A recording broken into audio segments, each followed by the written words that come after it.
Place maintenant au Market Movers, en direct sur TV Finance et Boursorama. Dans Direct Marché, nous retrouvons Mathieu Driol, analyste senior chez Day by Day. Alors Mathieu, que des valeurs en baisse aujourd'hui, hein, rien de positif. Rien de fameux à la hausse, alors on se concentre sur les autres variations, c'est-à-dire des baisses. Et on va commencer par Air France, qui souffre énormément en bourse depuis le début de l'année. On commençait l'année aux alentours des 14 euros, on vaut moins de 10 maintenant, baisse de 1,41 aujourd'hui à 9,21. Les cours enchaînent des creux et des sommets descendants depuis janvier, et notamment depuis la rupture de cette zone de support aux alentours des 11 euros. Le mouvement a certes quelque peu ralenti ces dernières semaines, mais la pression baissière est toujours intacte. Le prochain support, c'est 8,95. Il devrait être rejoint rapidement. La problématique, c'est qu'en dessous, j'ai plus grand-chose, vous voyez, dans cette zone avant 7,63. La lecture reste bel et bien baissière pour Air France, et malheureusement, je n'ai pas de signe d'arrêt. Donc la deuxième valeur, c'est Altran. Altran qui a annoncé ce matin les modalités de son augmentation de capital de 750 millions d'euros, ce qui doit logiquement peser sur les cours parce que c'est dilutif. Ça plaît pas vraiment, moins 4,40 pour le titre avec à l'ouverture d'un gros cap baissier avec la rupture en prime du support majeur à 13,60. On est vraiment, vous voyez, sur une lecture de tendance haussière, une zone de distribution, une formation arrondie de retournement. Le risque ici, c'est de revenir sur le point de départ du mouvement, c'est-à-dire 11,50 à terme. Avec la rupture de ce support majeur et de ce gap, c'est vraiment ce qui commence à sortir du titre Altran. C'est qu'on est face à une probable correction à venir.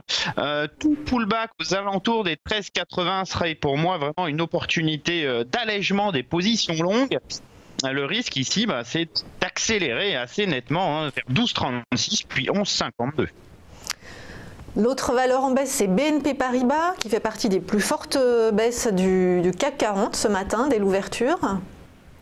Et gap baissier ce matin lors de la rupture du support majeur à 61,08. Alors, cette zone de soutien entre, on va dire, 61, 70 et 60,08 contenait les cours depuis mai 2017. Donc, on est quand même avec ce gap, sur un signal qui est quand même censé être assez qualitatif. Donc, il faut vraiment surveiller la clôture de ce soir sur BNP Paribas.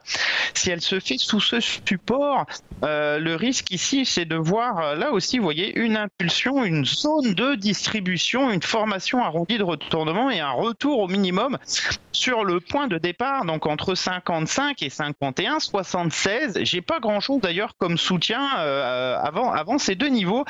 Donc attention, c'est peut-être ça se fait un signal de court et de moyen terme en même temps, vraiment dégradant considérablement la tendance des banques. Enfin, dernière valeur, Ingenico.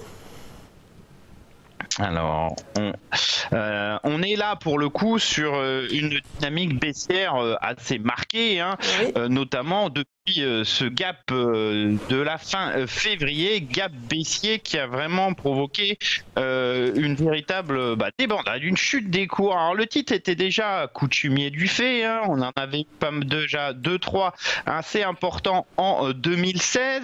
Il reprend cette mauvaise habitude. Les prochains supports sont à 60,08 et 57,10. Vous voyez, il faut remonter à 2014 pour trouver ces niveaux. Pas de signal de rebond, bien au contraire, gap baissier, bougie noire. Tant qu'on va être sous le dernier sommet descendant à 68,16, c'est vraiment une lecture baissière, une lecture en pression qui va dominer, une belle tendance vraiment puissante, donc un mouvement de défiance quand même sur Ingenico. Donc restez à l'écart. Tout à fait. Merci beaucoup Mathieu Driol, analyste senior chez Day by Day.